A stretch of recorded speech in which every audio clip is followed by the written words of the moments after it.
दोस्तों, आज हम एक ऐसे सवाल का जवाब खोजेंगे जो हर मेहनती इंसान के दिल में छिपा होता है। मैं इतना मेहनत करता हूँ, फिर भी सफलता मेरे पास क्यों नहीं आती? क्या कभी आपने खुद से ये पूछा है? सुबह से शाम तक काम करने के बाद भी जिंदगी की जरूरतें पूरी नहीं होती, जबकि कुछ लोग बिना ज्यादा मेहनत किए आराम से जीते हैं। तो क्या भगवान अन्याय करते हैं या फिर मेहनत ही काफी नहीं होती? आइए इस रहस्य को समझते हैं भगवद गीता के उपदेशों के प्रकाश में। एक छोटा सा गांव था, नाम था शांतिपुर। वही रहता था रामू, एक ईमानदार और मेहनती किसान। सुबह सूरज निकलने से पहले खेत में जाता और शाम को थका मांदा लौटता। उसकी हथेलियों की लकीरें मिट चुकी थी, पर फिर भी जिंदगी में सुख नहीं था। रामू हमेशा सोचता, भगवान, मैं किसी का बुरा नहीं करता, मेहनत भी करता हूं, फिर भी मैं गरीब क्यों हूं? उसकी पत्नी सीता उसे समझाती, रामू धैर्य रखो, भगवान सबका हिसाब रखते हैं। पर रामू के दिल में सवाल फिर भी बाकी था।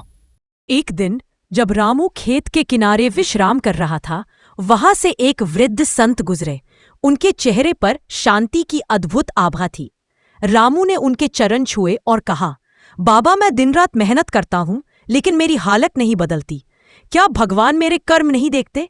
संत मुस्कुराए और बोले, बेटा, तू मेहनत करता है, पर तू फल की चिंता में उलझा हुआ रहे। गीता में श्री कृष्ण ने कहा है, कर्मण्येवाधिकारस्ते मा फलेषु कदाचन, यानी तेरा अधिकार केवल कर्म करने में है, फल में नहीं। रामू ने हैरानी से पूछा, पर बाबा, अगर फल नहीं मिलेगा तो मेहनत का क्या अर्थ? संत बोले, फल तो मिलेगा ही बेटा, लेकिन तब जब तू अपना कर्म निस्वार्थ भाव से करेगा, जब तू मेहनत में भी भक्ति देखेगा, जब तेरा उद्देश्य केवल पैसा नहीं बल्कि दूसरों का हित होगा, तब तेरे कर्म फल देंगे। संत ने कहा, देख बेटा, दुनिया में 3 तरह के लोग होते हैं। 1, जो मेहनत करते हैं केवल लोभ से। 2, जो मेहनत करते हैं डर से। और जो मेहनत करते हैं धर्म और प्रेम से। पहले 2 वर्ग के लोग कभी सच्ची सफलता नहीं पा सकते, क्योंकि उनका मन अशांत रहता है। गीता कहती है, जिसके मन में शांति नहीं, उसे सुख कैसे मिलेगा? तू अपनी मेहनत को सेवा बना, पूजा बना। तू खेत में हल चलाए तो सोच, मैं धरती माता की सेवा कर रहा हूं, फिर देख तेरी जिंदगी कैसे बदलती है। रामू के दिल में ये शब्द तीर की तरह लगे। उसने उसी क्षण ठान लिया कि अब वह शिकायत नहीं करेगा, बल्कि अपने कर्म को भगवान को समर्पित करेगा। अगले दिन से रामू बदल गया।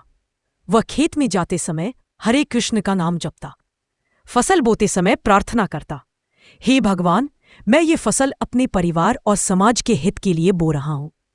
धीरे धीरे उसके खेतों की पैदावार बढ़ने लगी। लोग कहते, रामू के खेत में जैसे भगवान का हाथ है। पर रामू मुस्कुराता और कहता, नहीं भाई, अब मैं मेहनत करता हूं सिर्फ अपने लिए नहीं, भगवान के लिए। 1 साल बाद जब गांव में सूखा पड़ा, रामू ने अपने अनाज का भंडार खोला और कहा, जो भूखा है वह आकर ले जाए। गांव वाले हैरान थे। एक गरीब किसान अब सबको खाना बांट रहा था। तब संत वहां फिर से आए और बोले, देखा रामू, तू अब गरीब नहीं रहा। गरीब वो नहीं जिसके पास पैसा नहीं, गरीब वो है जो देने की शक्ति खो देता है। गीता कहती है, योगः कर्मसु कौशलम, यानी सच्चा योग वही है जब कर्म कुशलता और प्रेम से किया जाए। रामू ने हाथ जोड़कर कहा, अब समझ गया बाबा, पहले मैं मेहनत करता था सिर्फ पेट भरने के लिए, अब करता हूं भगवान की सेवा के लिए। संत ने मुस्कुराते हुए कहा, रामू, याद रखो, कर्म का फल समय आने पर अवश्य मिलता है, पर पहले मन को बदलना पड़ता है। गीता में श्री कृष्ण कहते हैं, जो व्यक्ति समर्पित होकर कर्म करता है वह कभी असफल नहीं होता। अगर तेरा मन पवित्र है, तेरी मेहनत व्यर्थ नहीं जाएगी। ईश्वर तुझे उतना ही देगा जितना तेरे जीवन के लिए सही है। वह बोला, अब मुझे समझ में आया कि मेहनत गरीब को अमीर नहीं बनाती, बल्कि ईमानदारी, भक्ति और धैर्य ही जीवन की सच्ची दौलत है। कुछ सालों बाद रामू का जीवन पूरी तरह बदल गया। वह गांव का सबसे सम्मानित व्यक्ति बन गया। लोग उससे सलाह लेने आते, रामू भाई, आपकी सफलता का रहस्य क्या है? वह मुस्कुराकर कहता, मेहनत करना छोड़ो मत, लेकिन मेहनत को पूजा बना दो। जब कर्म में भगवान का भाव होगा, तब फल अपने आप आएगा। दोस्तों, भगवद गीता हमें यही सिखाती है, मेहनत कभी व्यर्थ नहीं जाती, पर जब तक हम उसे लोभ, ईर्ष्या या भय से करते हैं, तब तक उसका फल सीमित रहता है। जब हम मेहनत को सेवा बना देते हैं, तो भगवान स्वयं हमारे जीवन में समृद्धि का मार्ग खोल देते हैं। इसलिए अगर आज तुम भी सोच रहे हो, मैं इतना मेहनत करता हूं फिर भी गरीब क्यों हूं, तो गीता की ये पंक्ति याद रखो, न कर्मणा न प्रजया धन्येन त्यागेनैक अमृतत्व मानशु। सिर्फ त्याग और समर्पण से ही सच्चा अमरत्व और सुख मिलता है। तो दोस्तों, मेहनत करना बंद मत करो, बस उसे आत्मा और भगवान से जोड़ दो। फिर देखना जीवन कैसे खिल उठता है।